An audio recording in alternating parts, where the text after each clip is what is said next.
Assalamualaikum warahmatullahi wabarakatuh. Teman-teman, berjumpa lagi dengan saya di channel Amir Sniper Aceh. Apa kabar teman-teman semua? Semoga sehat-sehat selalu dan dilancarkan rezekinya oleh Allah Subhanahu wa taala. Amin ya rabbal alamin. Baik teman-teman, pertemuan kali ini kita membahas seputar pertanyaan dari teman kita pemula yang menanyakan cara merawat PCP bang, katanya ya. Jadi pada pertemuan kali ini kita membahas seputar merawat PCP. Saya sangat senang ya membahas dan menjawab pertanyaan daripada teman-teman pemula, karena saya juga masih pemula dan masih banyak menimba ilmu ya. Jadi saya bangun channel ini untuk kita saling berbagi informasi dan saling berbagi ilmu. Jadi teman-teman, nanti ada yang senior untuk menambahkan, silahkan di kolom komentar ya. Baik, yang pertama sekali untuk perawatan dari PCP apa saja nih teman-teman ya, baik bocah maupun predator, moser, marauder, termasuk uklik, gejeluk, itu perawatannya hampir sama semua ya. Yang pertama sekali kita itu sudah pasti dan sudah jelas kita merawatnya di saat habis kita memakainya ataupun habis kita hunting. Kita wajib membersihkan, merawat seperti di bagian laras. Kita isi, kalau tidak kita bersihkan pakai alat khususnya yang dari kawat itu, membersihkan di dalam laras, ataupun kita tarik dari benang pakai kain, kita lap di dalamnya. Paling minimal itu kalian teteskan pelumas di dalam laras, lalu kalian shot. Contohnya seperti ini ya. Nah, ini pelumas mesin jahit ya. Nah, seperti ini kita teteskan ke dalam larasnya. Kita teteskan beberapa tetes, lalu nanti kita tutup, lalu kita shot ya, sampai minyaknya keluar berhamburan. Nah, dilakukan beberapa kali, 2 atau 3 kali dianggap sudah aman, sudah cukup ya. Dan untuk beberapa bulan sekali dibuka popornya ya. Dibuka popornya, dilap di dalamnya, karena di dalam popor di dalam sini kita tidak terlihat apakah ada mengendap air ataupun ada yang sudah berkarat seperti di bagian picu, di bagian-bagian baut-baut yang lain. Kita lap, kita bersihkan, lalu kita oleskan pelumasnya ya. Nah, baik, untuk selanjutnya teman-teman harus menjaga kondisi udara ya. Kondisi udara misalnya memiliki unit itu kapasitas udaranya itu di 2700 PSI seperti PCP bocap ini. PCP bocap ini memiliki 2700 PSI maksimal sampai 3000. Kalau kita isi di 2700 PSI teman-teman, itu siap dipakai ya, jangan disimpan lebih lama. Misalnya kita isi malam, habis itu kita pakai paginya. Dan diusahakan dipakai sebanyak mungkin untuk disimpan ke besok atau lusanya. Jadi kebiasaan itu ngisi penuh sampai 2700 PSI, lalu diendapkan, disimpan di rumah berhari-hari bahkan berbulan-bulan. Itu akan menyebabkan kebocoran teman-teman ya. Untuk selanjutnya teman-teman, yang paling utama itu teman-teman tidak mengisi udaranya itu melebihi kapasitas unit kita teman-teman. Nah, kadang-kadang kita ini suka bandel juga ya teman-teman ya. Jangankan kalian, saya sendiri juga seperti itu. Saya itu setiap unit itu maksimal 3000 saya isi.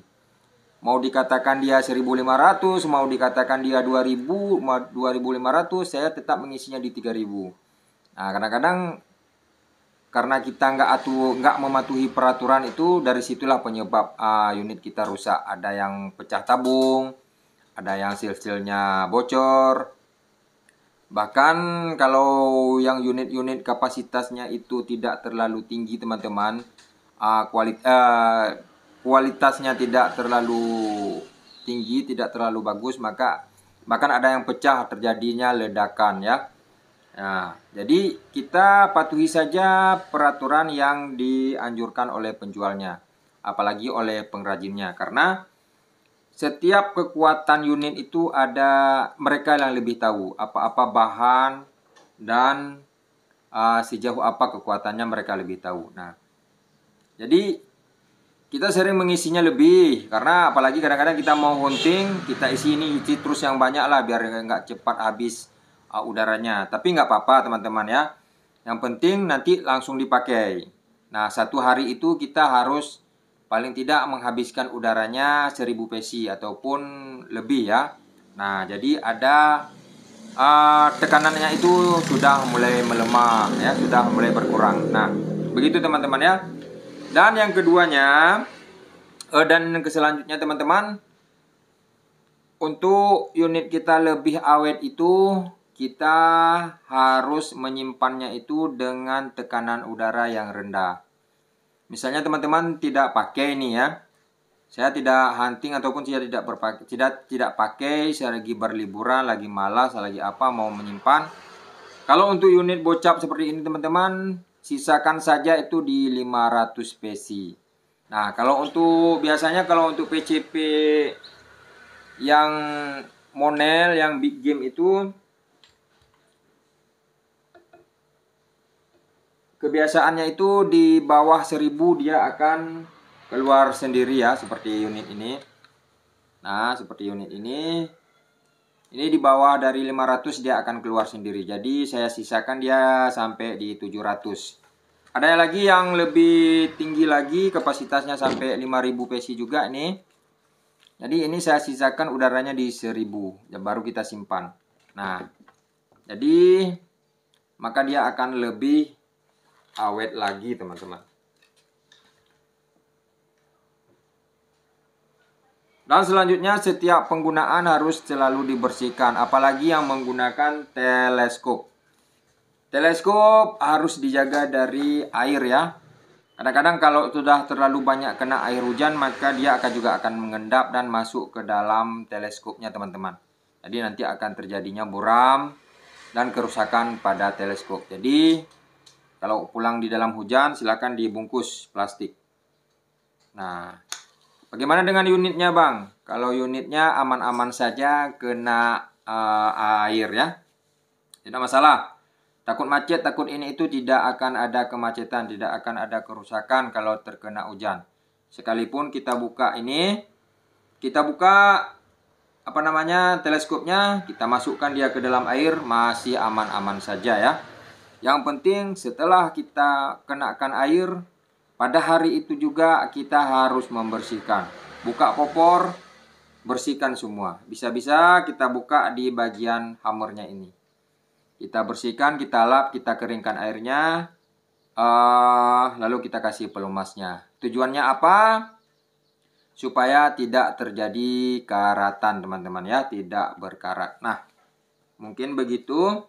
Nah, baik untuk selanjutnya teman-teman, biasakan penyimpanannya itu janganlah sembarangan sekali, kita spesialkanlah dia sedikit. Jangan dibuang di panas-panas matahari ataupun disimpan di atas lemari yang dekat dengan atap seng ya, membuat dia panas.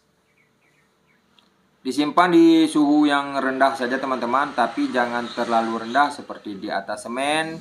Kita campakkan dia di atas semen ataupun di atas tanah, itu akan membuat udaranya itu nanti mengeluarkan seperti kapur, maka akan lengket di sil-silnya itu ya, maka akan terjadi kebocoran. Nah, jadi paling tidak digantung sajalah di dinding atau di atas lemari gitu, di bagian yang tidak terlalu tinggi ya. Dan untuk selanjutnya jangan sering membuka baut-baut bila tidak ada perlu ya teman-teman.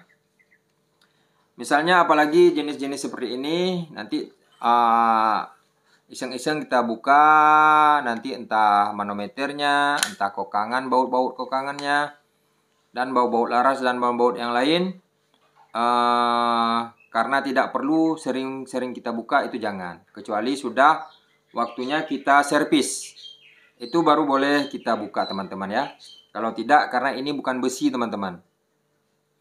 Ini bahannya mungkin apa namanya ya, kalau bahasa kami itu hancuran, titanium ya. Jadi semakin sering kita buka baut dan drat yang lain, maka akan terkikis. Takutnya nanti dia akan jebol ya. Nah, itu untuk PCP sama semua ya teman-teman. Baik gejeluk maupun PCP Moser, Marauder, dan yang lainnya. Uklik. Nah, uklik juga sama. Kalau di uklik jangan jangan sering mengisi minyak di dalam tabungnya teman-teman. Jangankan uklik, semualah pokoknya. Jadi sering kita itu kalau uklik itu buka pompanya, masukkan pelumas sehingga banyak dia masuk ke tabung, maka itu akan menyebabkan kebocoran. Jadi kalau pompanya sudah mulai padat, cukup teman-teman teteskan beberapa tetes saja, 2 atau 3 tetes. Jadi kalau sudah lancar kembali, itu sudah cukup. Nah, langsung di short beberapa kali untuk supaya pelumas tadi yang masuk ke tabung keluar. Nah, itu lebih baik ya, tidak terlalu banyak pelumas, maka akan menyebabkan kebocoran. Dan untuk uklik, kalau untuk disimpan, saya sarankan itu sesuai dengan pengalaman teman-teman juga semua ya. Suhu-suhu juga mengatakan begitu. Mungkin kalau ada perbedaan pendapat, tidak masalah teman-teman, nanti bisa dibagikan. Silakan dipompa 1 kali. Untuk menyimpan udara sedikit di dalam tabung agar seal-sealnya itu rapi, klepnya itu rapat ya, dan tidak terjadi kebocoran yang cepat ya. Nah, itu sesuai dengan pengalaman. Baik, untuk selanjutnya untuk menjaga laras itu tetap awet, diupayakan jangan sering dimasukkan besi-besi ke dalamnya ya. Misalnya mendorong mimis itu dengan besi yang ujungnya itu agak lebih tajam, pinggir-pinggirnya itu agak lebih tajam ya.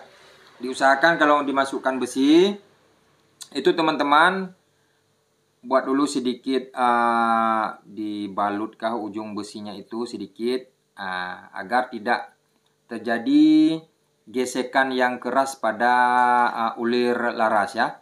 Nah, jadi takutnya nanti akan membuat kerusakan pada laras, karena inti daripada unit ini adalah laras. Kalau larasnya ngacak, waduh kacau ya. Walaupun belinya itu puluhan juta, kalau larinya ke sana kemari, untuk apa mending kita pakai yang harga 1 jutaan ya kan. Nah, begitulah teman-teman ya. Makanya harus rajin-rajin kita rawat. Maka kita sendiri yang merawatnya teman-teman. Kalau orang lain tidak akan mungkin menjaga dan merawat harta kita ya. Nah, bila ada yang ingin ditambahkan oleh senior silakan. Dan bagi teman-teman yang masih belum jelas, bagi teman-teman pemula, silakan ditanyakan kembali. Nanti juga kami minta pada suhu-suhu untuk membantu menjawab pertanyaan daripada teman-teman kita. Baik, itu saja. Terima kasih, semoga bermanfaat. Assalamualaikum warahmatullahi wabarakatuh. Salam sehobi.